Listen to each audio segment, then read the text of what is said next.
el episodio de hoy vamos a hablar del duelo por la pérdida del papá. Sabemos que es un tema muy sensible, sobre todo en este mes, que es el mes del papá. Entonces lo hicimos con mucho cariño, con mucho respeto. Esperemos que las recomendaciones y todos los comentarios que hagamos te sirvan para llevar mucho mejor tu proceso. Y comenzamos.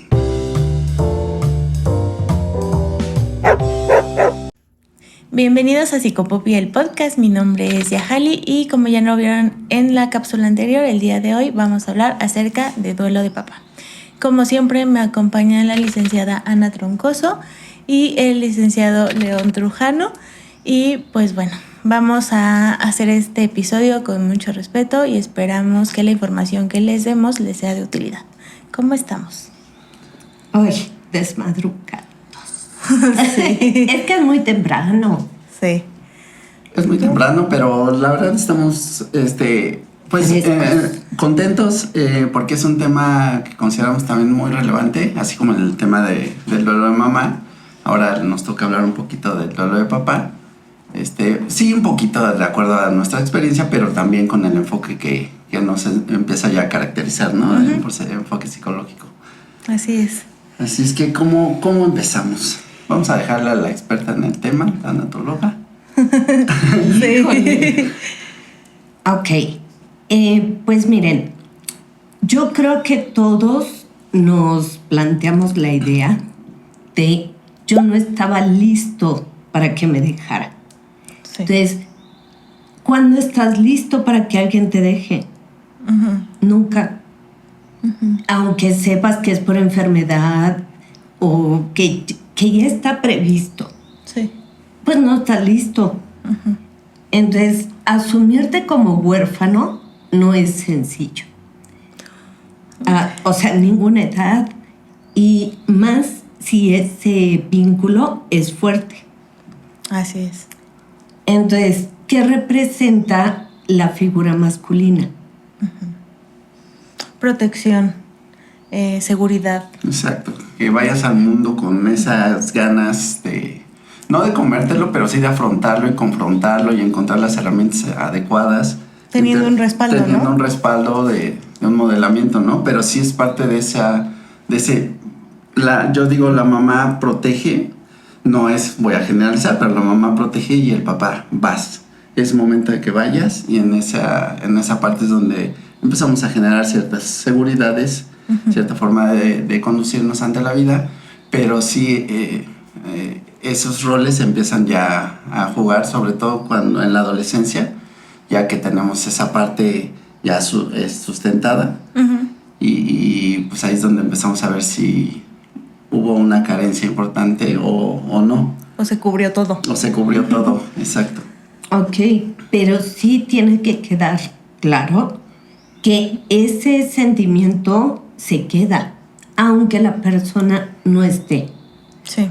porque ya quedó aprendido, ya está Arraigado. en nuestro ADN. Ok. Por lo general es normal sentir enojo.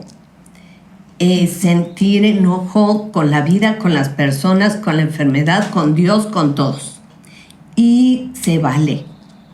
Entonces, me enojo porque no salieron las cosas como yo quería, o ¿por qué te lo llevas?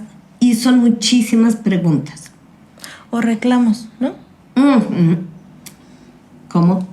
Sí, como justo eso. ¿Por qué te lo llevaste? O sea, ¿por qué Dios O me lo por qué quitas? así. ¿O por qué se tenía que enfermar? Si fue una persona, un papá increíble, ¿por qué tuvo que terminar así su vida, ¿no? Si no merecía morir o tener ese final. O qué tal un reclamo hacia el papá. ¿Por qué nunca te acercaste a mí? ¿Por qué no me diste la protección que yo necesitaba?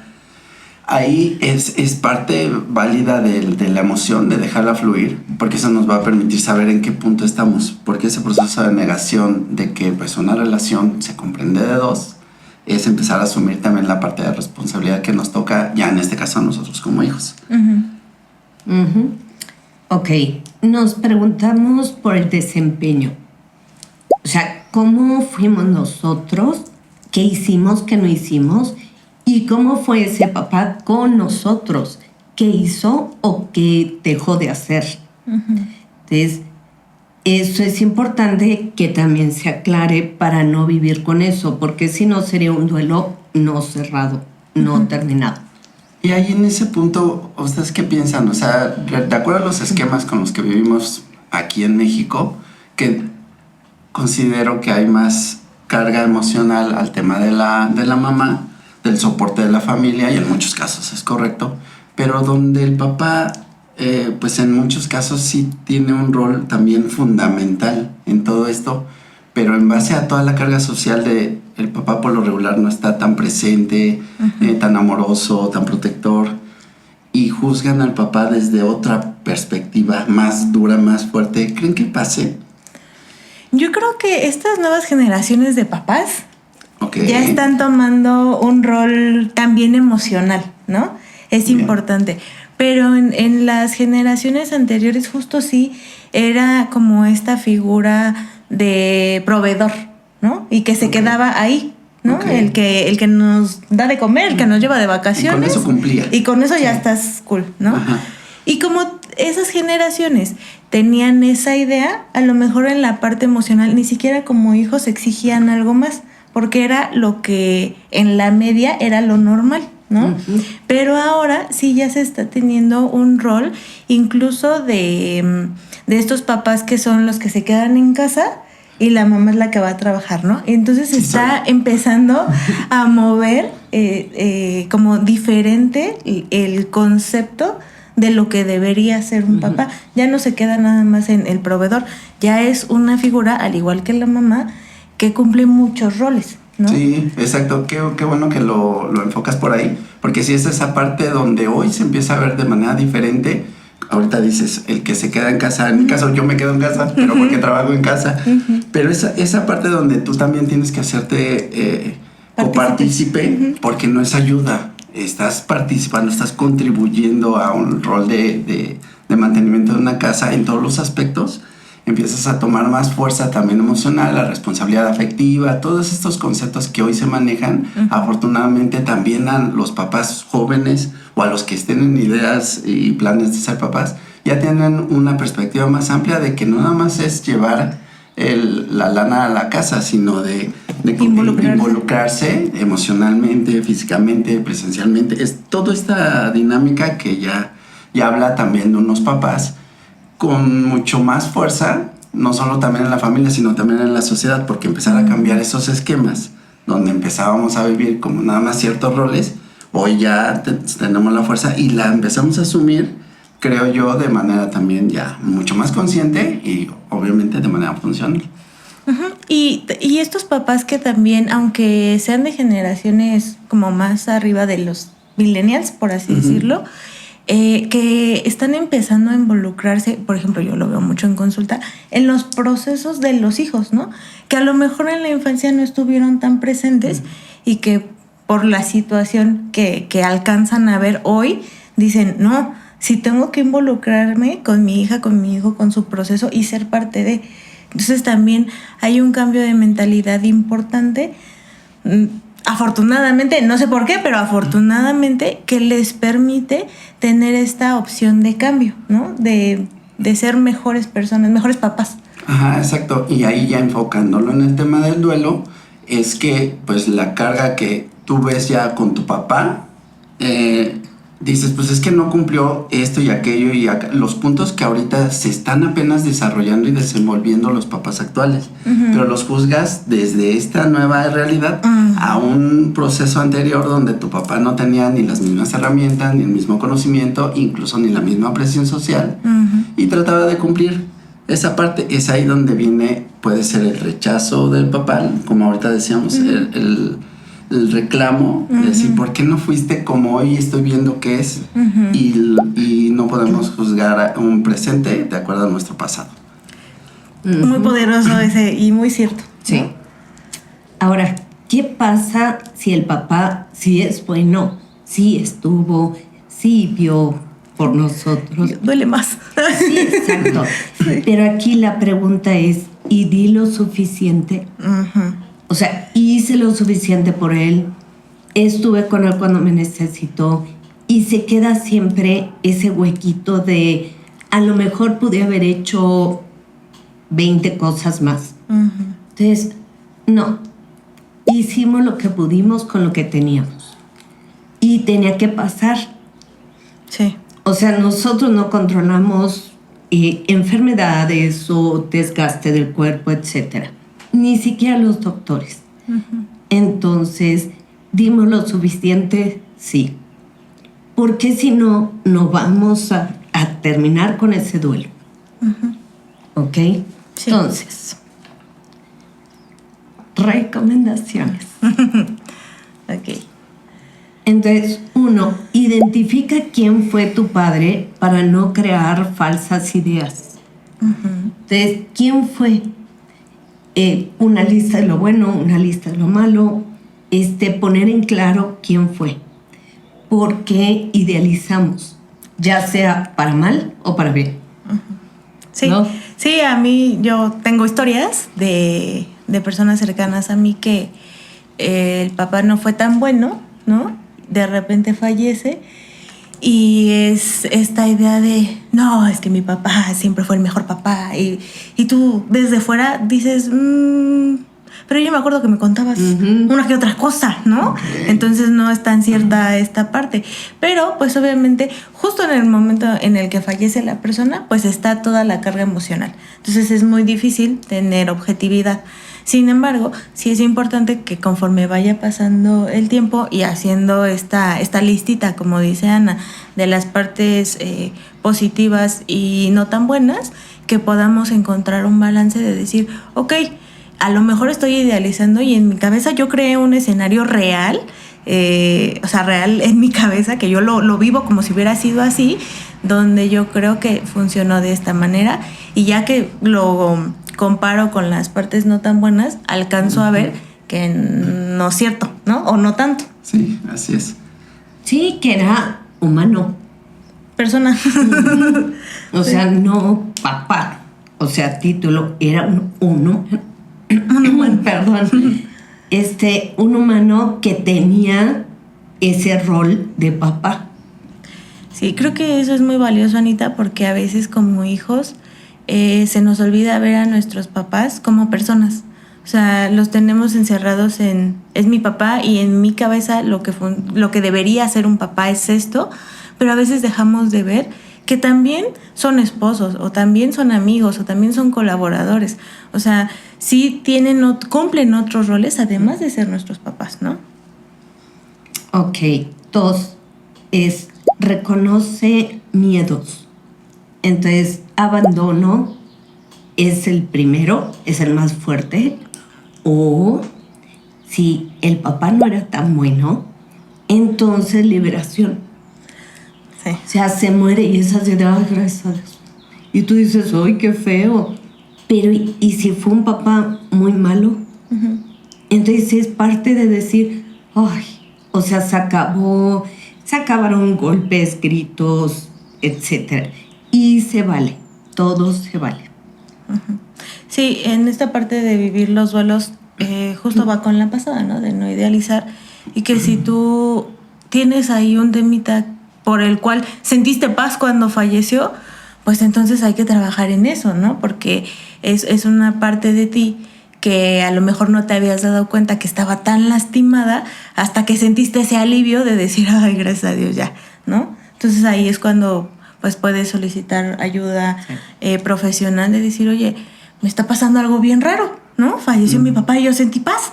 ¿Qué onda aquí? No sé, no es lo que se supone que debería sentir, ¿no? Sí, porque ahí empiezan a crecer conceptos propios ya donde soy mala persona, soy un mal agradecido, soy un mal hijo. Y con eso también, como te creaste una falsa expectativa antes, teniendo al papá vivo, presente, también cuando se va, empieza a crecer ese conflicto interno y entonces agárrate porque viene esta parte de incongruencia donde te genera ansiedad y vienen una serie de factores como depresión y cosas que empiezas a tener ya en un sistema ya no funcional para ti, ya como persona, y pues tú eres lo que tienes y tú eres lo que debes de ver por ti, vamos, o sea, tú eres quien debes de trabajar. Porque incluso me imagino cuando hay varios hermanos, póngale 3, ¿no? Y uno dice, y los otros 2 están, no, pero es que mi papá era tan bueno, ha de ser como que, ¿cómo que no estamos sintiendo todos alivio? Estamos en la ¿no? misma casa y Ajá. Sí. Entonces puede ser ahí también como dice Anita, ¿no? Un choque de decir, ¿cómo?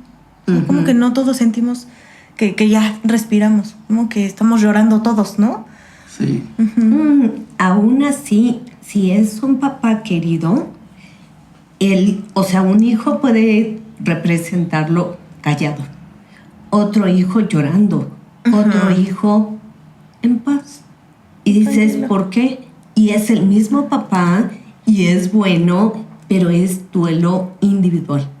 Claro, Sí. porque además ahí intervienen las vivencias que tuvo cada uno con su papá, ¿no? Así es. Porque a lo mejor con el primero lo regañó demasiado y al último lo consintió de más, ¿no? O sea, como que va cambiando de... Una sola situación en alguna mente de alguno de los hermanos se quedó más grabada y esa es con la que te mantienes. Y para bien o para mal, pero al final pues sí es un ser humano que cometía sus errores y sin idealizarlo, entonces más llevadero es el proceso. Sí. Ok, 3, llora. Tienes que sacar ese sentimiento, entonces llora, solo o acompañado, se vale. Hay personas que están en público y es así de, sí, muchas gracias, sí, y aguantando. Entonces se vale llegar solito a tu casa y decir, ahora sí, déjenme llorar. O sea, estoy en duelo. Historia breve. Cuando mi papi falleció, justo yo fui esa persona porque yo veía a mi mamá y a mi hermano súper mal. Entonces yo dije, bueno, tocó, ¿no? Tocó ser ahorita la que reciba a la gente, la que esté ahí moviendo papeles y todo lo que ya saben que se tienen que hacer. Y ya estuve como unos días fuera de mi casa porque estuve acompañando a mi mami. Pero ya cuando llegué, el día que llegué a mi casa, ese día sí yo me dejé sentir todo, ¿no? Y fue o sea, literal yo sentí como me deshice porque necesitaba tener ese momento para mí, ¿no? Y que no es que no lo quisiera compartir con mi mamá o con mi hermano, pero yo en ese momento decidí ser más bien su apoyo y ya cuando yo tuve a mi apoyo cerca, en este caso mi esposo, yo dije, ok, ya estamos listos, arre, ¿no? Entonces sí. Ok, 4. Ubícate ante la pérdida. Esto quiere decir no tomes el lugar de otro. Ese es muy bueno. Sí, se murió mi papá. Entonces yo soy el esposo de mi mamá y el papá de mis hermanos. ¿Por qué? O sea, tu papá tuvo su lugar y ya murió. Y todos lo tienen que aceptar. Entonces, yo voy a hacer lo que me corresponda, ni más ni menos, sin resolver todo. ¿Qué tal la típica frase cuando tú eres, vamos a dejarlo en estereotipos, tú eres el hermano mayor, se va el papá y te dicen, ahora es tu responsabilidad cuidar a la familia o mantener a la familia unida? Sí. Esos roles de cargas sociales, cuestiónatelos, pregúntate si realmente estás ahí a gusto con eso. Muy seguramente vas a llegar a un entendimiento de que, como dice Ana, ubica en tu papel tu rol de la familia y tú eras el hijo y vas a seguir siendo el hijo. No tienes que asumir ninguna responsabilidad que no toca.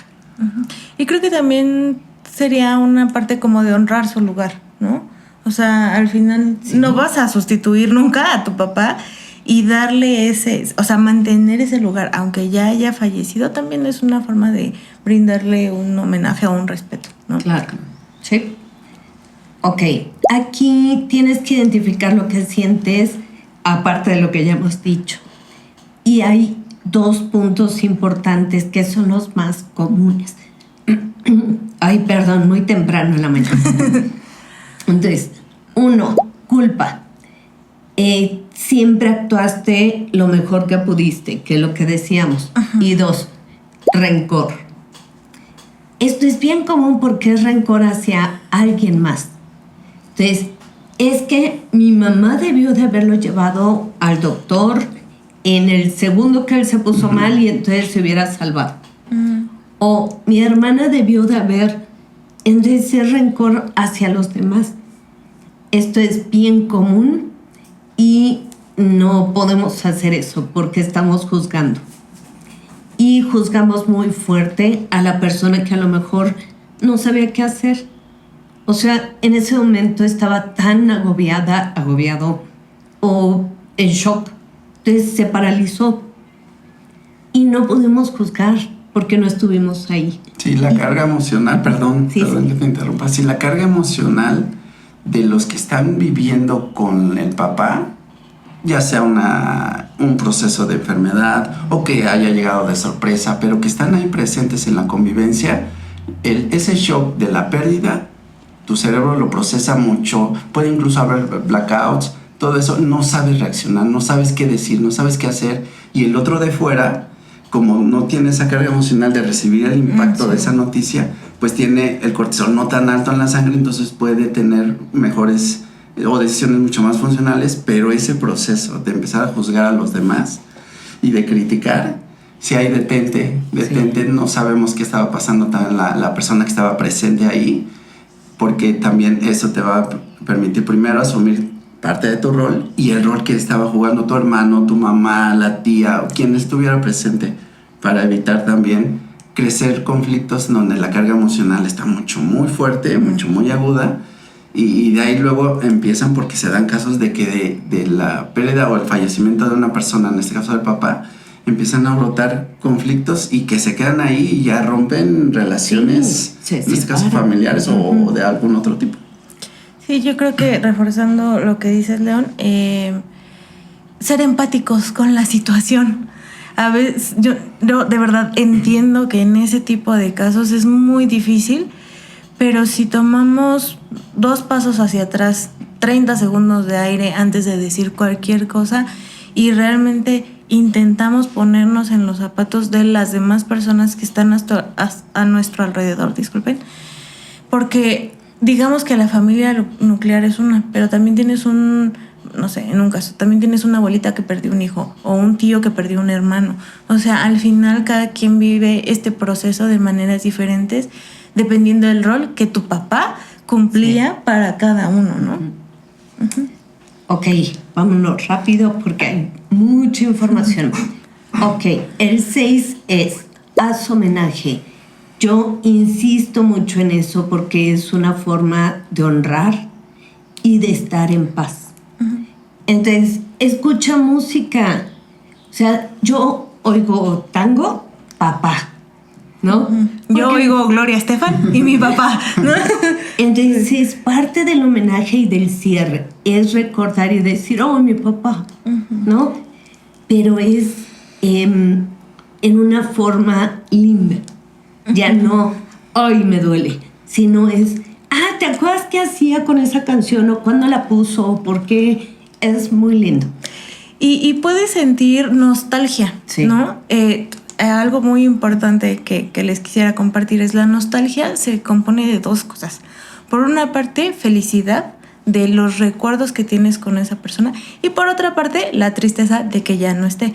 Contrario a lo que es la melancolía, que es pura tristeza, ¿no? Que se desprende de la tristeza. Entonces, si de repente esa nostalgia te hace sentir así como que el nudito, déjalo fluir.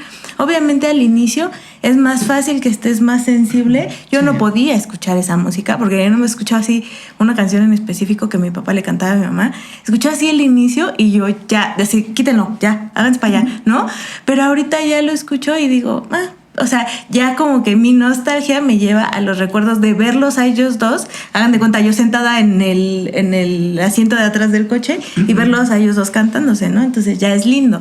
Pero sí también creo que ahí como que va dependiendo del tiempo que lleve el duelo para que lo puedas tomar desde un punto más funcional. Sí, por eso estamos viendo punto número 1, vamos en el 6. Entonces, para el 6...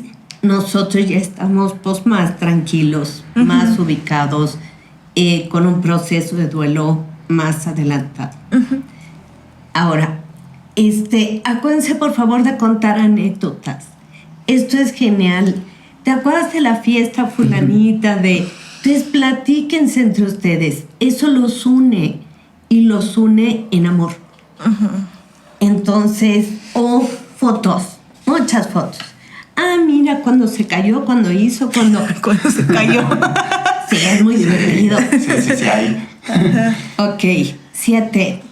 Un punto difícil es encargarse de las posesiones. O sea, ¿quién tiene derecho a esas cosas y qué es significativo? Por ejemplo, a lo mejor a mí no me toca algo que no es de valor. Un suéter, una chamarra, un muñeco de peluche, algo. Pero yo lo quiero. O sea, no me toca por ley, pero lo quiero. O sea, es mi papá ahí. Entonces, lo merezco, lo puedo tomarlo. Entonces, hagan acuerdos. Sí. Hablen tal cual. Y obviamente, si son cosas materiales, costosas, etcétera, de ley. O sea, ¿qué dejó el testamento? Esto es tuyo. Ya si ustedes lo intercambian, ¿no? Eso es otra cosa. Pero costoso es por ley. Lo que es parte sentimental, entonces ahí sí, háblenlo. Lleguen a acuerdos. Y algo. Es que justo les iba a platicar que cuando falleció mi papi, creo que esa fue una de las partes más fuertes. Y creo que como esposa, concubina, compañera o quien sea que haya sido la pareja de papá el último, lleva ese proceso bastante difícil, ¿no? O sea, porque el regresar al hogar donde vivían y saber que ella no está ahí, sí, debe ser muy, muy duro, porque a lo mejor nosotros como hijos, pues llegamos a nuestra casa y todo igual, ¿no? Pero mamá llega a su casa y ya no está su compañero de vida, ¿no? Entonces debe ser bastante complejo. Y también, pues yo les diría, como dice Ana, es importante que también comuniquemos. Mira, yo en específico quiero este suéter azul porque me acuerdo que cuando fuimos a, no sé, al pueblo, traía ese suéter azul y es un recuerdo que yo quiero para mí. Si nosotros explicamos a las personas por qué cierto artículo es muy importante, entonces los demás pueden decir, no sabía que era tan importante para ti, adelante, ¿no? Y también acompañar este proceso de las posesiones, porque muchas personas les cuesta tanto trabajo hacerlo solos, sí, que lo dejan por mucho tiempo y justo no dejan que fluya el duelo, ¿no? Porque todo el tiempo están viendo una foto, la ropa, las cosas de la, sí, persona, ¿no? Desafortunadamente, cuando son cosas de valor, pues miren, es lo primero que vuela. Pero también es importante ponerle atención a esos pequeños detalles que también pues, son parte de, ¿no? Yo les decía cuando preparábamos este episodio que yo tengo elefantes de mi papá porque, le encantaban los elefantes, por eso me tatué uno. Y un llavero que tiene cosas de barcos porque también le encantaban los barcos. Y entonces, pues para mí, cuando mi mamá me dijo, de todo lo que está aquí, tú escoge lo que tú quieras tener en tu casa, yo dije, bueno, quiero este y este. Y mi hermano, ¿no? Igual, porque pues nos dijo a todos que quieren y así. Entonces, para nosotros, como que esa parte, sí, en ese momento sí representó demasiado, ¿no? Ahorita ya dices como que, o sea, pues lo veo diario en mi casa y es como que, ok. No es como que ya todo el tiempo verlo me lo recuerde, sino que ya es parte de mi hogar y pues también así lo cuido, ¿no? Y le decía yo a León, porque ¿qué me preguntabas? Sí, que qué tan apegados eran a las cosas. A las cosas. Y yo le explicaba que para mí, en mi caso, no funciona como un apego, sino como un recuerdo lindo. Que si yo no llego a tener esas cosas, no va a pasar nada diferente. O sea, es como que, bueno, no sucedió. Pero hay personas que a lo mejor sí están apegadas a las cosas que dicen, no me quites esto porque es lo último que me queda. Y como decían hace rato, no es lo único que te queda. Lo que te queda siempre es lo que te quedaste en tu corazón, ¿no? las enseñanzas, las anécdotas. Yo hace rato que Ana estaba hablando de eso, volteé a ver a León, porque varias veces nos ha tocado ir en pues, viajes un poquito largos por el tráfico, no crean que por lo lejos. Y me gusta como contarles cosas enseñanzas que me dejó mi papi, ¿no? Entonces, pues ese compartir tanto con las personas que para ti ahora son igual de importantes, porque, por ejemplo, nosotros sí nos conocíamos, pero no nos llevábamos tanto cuando pasó lo de mi papi, ¿no? Pero ahora, pues León me dice, sí, yo también tengo eso, a mí también me enseñaron tal cosa, entonces compartimos muchas cosas, y con Anita igual, ¿no? Ya verán otro episodio después de donde hablamos también de papás, que también Anita y yo compartimos muchas cosas. Entonces, el ya haber terminado este proceso y haberlo sanado te permite que puedas compartir con tus amigos o con tus familiares de una forma diferente todo lo que viviste con papá, sin necesidad de que cada vez que hables de él llores o que ni siquiera puedas hablar de él, ¿no? Entonces, pues bueno. Exacto. El siguiente punto, por favor. Ok, no, son conclusiones. Ok. Entonces, como conclusión, vamos a darle un nuevo significado a esta vida. Entonces, ¿cómo? Con trabajo, con amor, con acciones, con conciencia de la nueva vida, etapa y realidad. Ya no está. Entonces, ya no está, ya no lo busques. Porque vas a entrar y vas a decir, y sientes el hueco, no está. No, ya no está. Entonces, ¿qué hacemos? Reconozco las enseñanzas, perdono a los demás. Y entonces puedo vivir en paz, con conciencia de que esto cambió, sí, de que ya son nuevos roles, nuevas formas de vivir, pero con amor. Entonces, esa es mi conclusión. Y hay 2 libros que a mí me gustan mucho. ¿Los vas a poner? Sí, claro. Aquí se los voy a poner. El camino de las lágrimas de Jorge Bucay y Dejémoslos ir con amor, de la doctora Nancy O'Connor. Se los pongo aquí. Igual si encuentro una liga y nosotros los tenemos disponibles digitales y los necesitan, mándenos un mensajito a Instagram y por ahí se los enviamos, ¿va?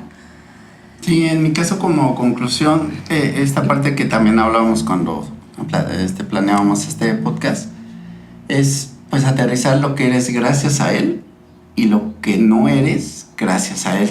Es ahí donde, dentro de los conceptos que trato de manejar mucho, te desvinculas de tus papás, aprecias con mucho amor y abrazas con mucho amor las enseñanzas, todo lo que te dejaron, pero también esas cosas con las que tú ya eres una persona individual, el carácter, temperamento que ya depende de ti, te empieza ya a formar de una manera, como decimos, a manera de honrar, sin seguir atado al pasado y, como yo les digo, un paso de costado y seguir avanzando. Yo les diría... Ay, qué difícil. Corte.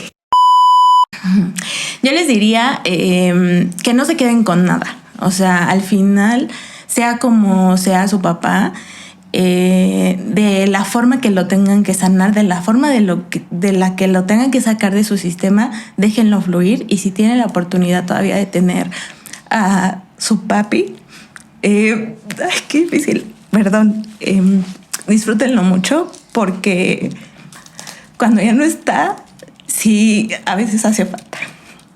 Y ya. Así es, amigos. Al final, pues esta es nuestra parte humana. Somos seres humanos que también sentimos, que también nos duelen estas pérdidas, que también en este caso los 3 lo hemos vivido ya en carne propia. Y fuera del área clínica, estas sí son palabras de acá. Es efectivamente, o sea, abracen, cuiden, honren, recuerden, siempre con una alegría. Dense el chance de llorar, de vivirlo, de sentirlo, de volverse a enojar. Pero al final, dense un abrazo. Y si ustedes pudieron llevar y sobrellevar toda esta dinámica, creo que esto les va a ayudar muchísimo también a sanar. El perdón es de manera individual, la manera de sanar es así es para ti. Sí, pues sí. Vámonos. Sí. No se olviden de seguirnos en todas nuestras redes sociales, se las dejo aquí abajito como siempre. Y no olviden de suscribirse, darle like a este video y compartirlo. Nos vemos en el próximo episodio. Bye. Bye.